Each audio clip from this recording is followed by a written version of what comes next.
ومن الناس من يشتري لهو الحديث ليضل عن سبيل الله بغير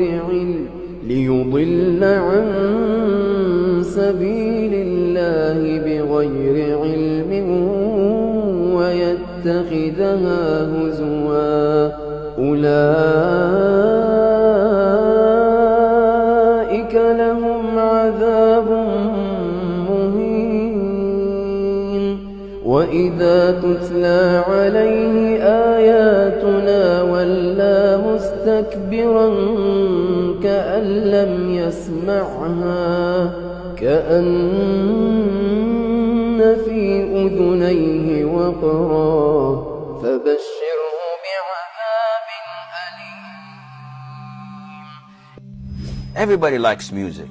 Everybody enjoys music. Everybody enjoys singing and dancing and being cheerful. So why would someone say it's haram? It's very simple. To know the ruling over something, we have to go back to the Quran and Muslim. We are Muslims. We have to go back to the Quran and to the Sunnah. Do we get our religion from out of the Quran and Sunnah? No. If you go to the Sunnah, the most authentic book for Muslims, any Muslim Sunni, you would ask him, you would say Sahih al-Bukhari.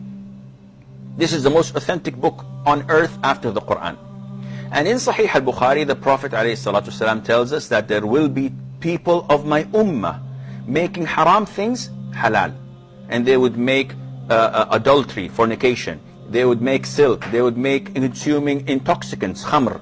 And music instruments halal. 4 things. The Prophet ﷺ told us that there will come people who would make these haram things halal. So the Prophet is the one who told us that music is haram. And the evidence behind it is overwhelming. There is no scholar on earth, Muslim scholar, that allows you to listen to Beyonce and Madonna and Michael Jackson and those. That is completely out because, number one, it's dirty, it's filthy, the lyrics are horrible, terrible. They encourage you to move your body and to shake your thing, as they say. May Allah forgive us, really. You move your body, you are sexually hyped up. So it's a dirty industry. Ask those who are in it. It's filthy. When you hear about music, you hear about how to attract the opposite sex, and it's all about love and all about, you know, your emotions. And so at home you're not happy. When you go to work, you see someone you're working with and you're busy thinking, ooh, the music fits exactly here, and so on. Things are happening. People are tampering with our minds. The power that music has on humans' mind has been well documented for thousands of years. Hundreds of scientific studies have proven that music can have a profound effect on human emotions, sensory perceptions, and behavior. In 1839, Heinrich Wilhelm Dove made a fascinating audio discovery when he uncovered this strange phenomenon of binaural beats, which are special frequencies within music that affect how brainwaves behave and consequently our mood. A more recent study in 2012 by psychologist Annette Schirmer uncovered that our perception of the external world can be directly affected by musical rhythm, because our brainwaves become in sync with auditory beats. What's most intriguing about this study is that Schirmer realized that when people move in synchrony, they are more likely to perceive the world in synchrony. This means that our mental process can be altered simply by using music to manipulate brainwave oscillations.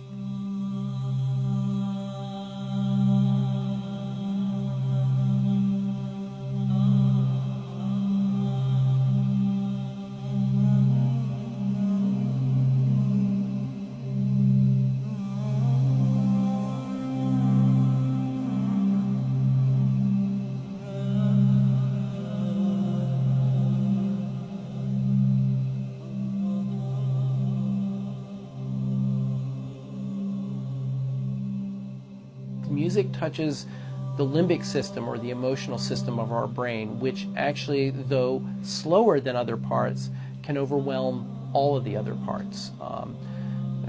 Think about how we lose our mind when we fall in love. And we literally do, because of the power of the emotion.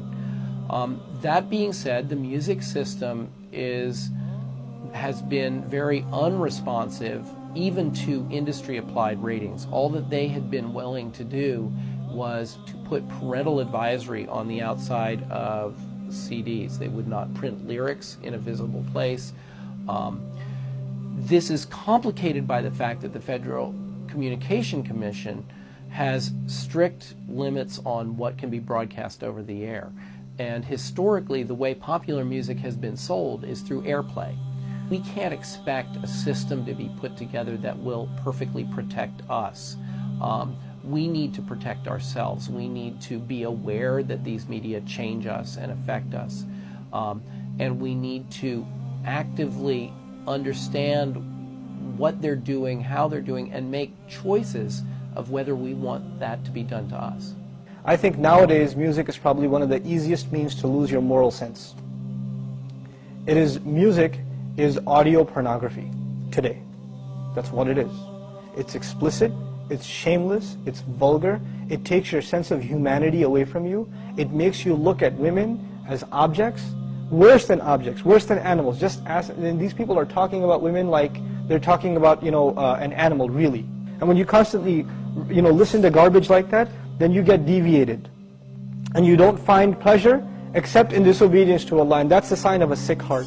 Oh, yes. And music is a whole another area that employs these techniques. Popular music, all popular culture, movies, TV, music, they carry messages, and it's not just entertainment. Entertainment is not value-free. It has ideological content. It presents a worldview that influences the people who are watching or listening. So we've got this disconnect, thinking that entertainment is harmless when it's the most important delivery system of propaganda, because it influences people without their conscious awareness, and that's the ultimate in controlling people in society, is to do it without them being aware of it. Now, you can't even listen to the lyrics because they're so disgusting, right? They are so filthy. And Fakhruddin al-Razi, in his commentary, says about the verse in the Quran where shaitan, that you will try to seduce them with your voice, he says by giving them foul lyrics that their children will memorize and repeat. That's in Mafatih al-Ghayb. That was in the 13th century. So what are we doing now? This is the khutuwat of shaitan. He's taken people by degrees. 2.5 hours per day for teenagers in the United States listening to music. 2.5 hours per day. 1 in 3 popular songs now contain explicit references. The number of times an adolescent is exposed to explicit substance references, 35 per hour. They're listening to 2.5 hours a day, 35 per hour, 84 per day, 591 per week, being told about alcohol and drugs in these lyrics. These are the khutuwat of shaitan. 30,700 a year. References to drug or alcohol in songs. Pop, 9%. Rock, 14%. Hip-hop, R&B hip-hop, 20%. Country, 36%. Rap, 77%. And we've got all these kids listening to rap. This is what they worship, these Satanists. Baphomet. If you notice, he's androgynous. So it's a male-female mixture. Also making these signs. You see the signs he's making using this sign because 11 is the devil's number.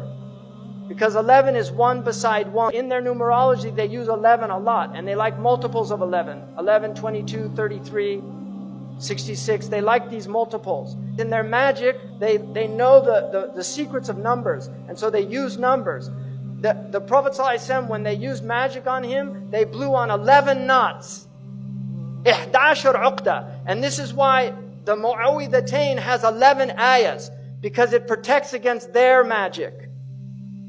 So this is real stuff, people. I'm not making this up. This is real stuff. You can see Madonna imitating here Baphomet, right? Because she's one of them, and she's a numerologist. She is a numerologist. She practices numerology. Lady Gaga's got tens of millions of followers. So the devil has plenty of followers on Twitter. Now this man over here, LaVey, started the Church of Satan. He wrote a satanic Bible, And he explained that that symbol that they're all doing, that symbol, he said, was a curse symbol of devils. That's the way they put curses on people. And you've got people at rock concerts, they're all doing it, thinking it's cool. Marilyn Manson was a follower of Anton LaVey. He has tens of thousands of people go to his rock concerts. He has them openly denounce God. Openly. He says, I want you all to reject God tonight. And they all do it. So this is real stuff, people. He's very committed to this. He's a minister in the Church of Satan. And they use music. Because music is fitna. It's enticing. It sucks you in. You like it. It's enjoyable. Now, here's Miley with her little horn hair. Right? What is this? She had millions of followers of little kids in America, and this is what she turned into. And if you look, you see, where did she get that? Kali, a demon from the Hindu tradition of destruction, because this is a destroyer of the innocence of youth. She has literally, she's possessed by Kali. And she couldn't stop putting her tongue out. She was even asked, why do you do that? She said, I feel compelled to do it. Because this is who's really moving things around. Kali, a demon. If you notice, they use also backwards. It's haram to recite the Quran backwards. This is well known because in magic, they recite things backwards. Aleister Crowley taught them to learn how to talk backwards. John Lennon actually knew how to speak backwards. There's recordings of him speaking backwards. And they do backmasking on their albums where they actually play things in reverse. Led Zeppelin, followers of Aleister Crowley, did this on one of their albums. So you're getting literally magical messages. I think that we all, as artists, because we're highly sensitive people, and this machine around us, this so-called music industry, is such a demonic thing. It sacrifices people's lives and their essences. The number one problem in Hollywood was and is and always will be pedophilia. That's the biggest problem for children in this industry. The casting couch even applies to children. Oh yeah. Not in the same way. It's all done under the radar. Nobody talks about pedophilia. It's the big secret. And it's widespread? Oh yeah. But didn't you release a CD like almost 10 years ago? Yeah, I mean, I released a gospel record when I was 15 because I grew up in, a household where all I ever did was listen to gospel music, and my parents are both traveling ministers, and so I kind of sang about, what was going on in my life at 15, and that's how I got introduced to the music industry. Because I swear I wanted to be like the Amy Grant of music. Yeah. But it didn't work out, and so I sold my soul to the devil. I sold my soul to the devil. I know it's a crack deal.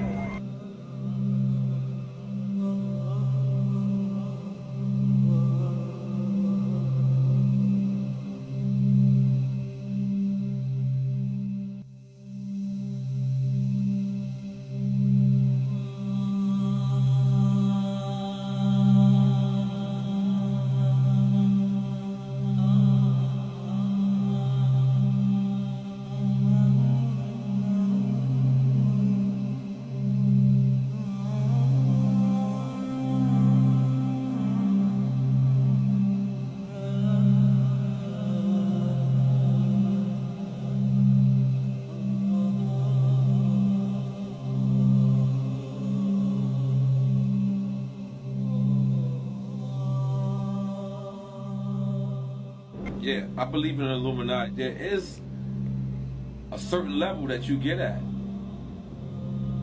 that you can't go no further unless you're aware of certain things. And I'll leave it at that. You know what I'm saying? There's a certain level that you get to, that there's a door that you have to walk through. And it's on you to walk through that door. And once you walk through that door, it's no problem. If your ultimate goal is to be famous, then you're gonna do a lot to get there, like sign your name in blood in a contract with the devil. Like you're gonna end up on a one-way street and it's going nowhere. Like that's just the truth. I've seen so many people like forsake their moral code and their value systems just for a little bit of fame, and it's not worth it at the end of the day. It's really not worth it. I swear to Lucifer. I swear to Lucifer.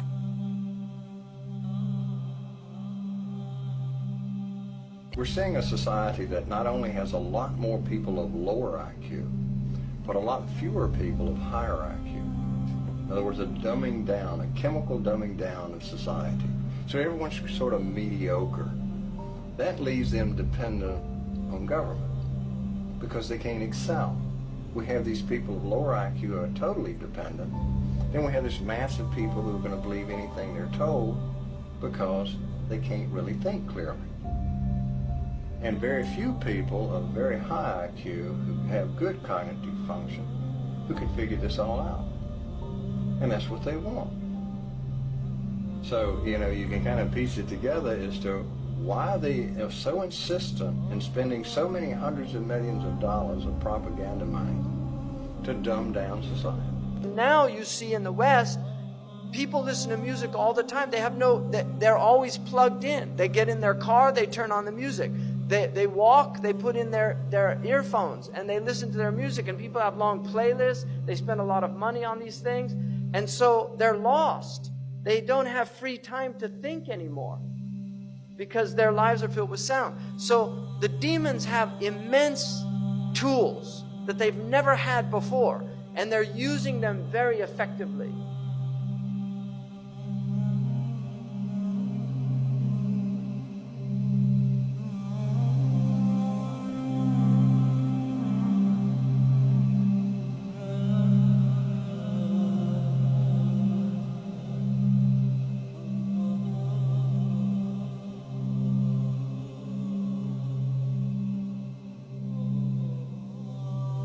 يعزف على رؤوسهم بالمعازف.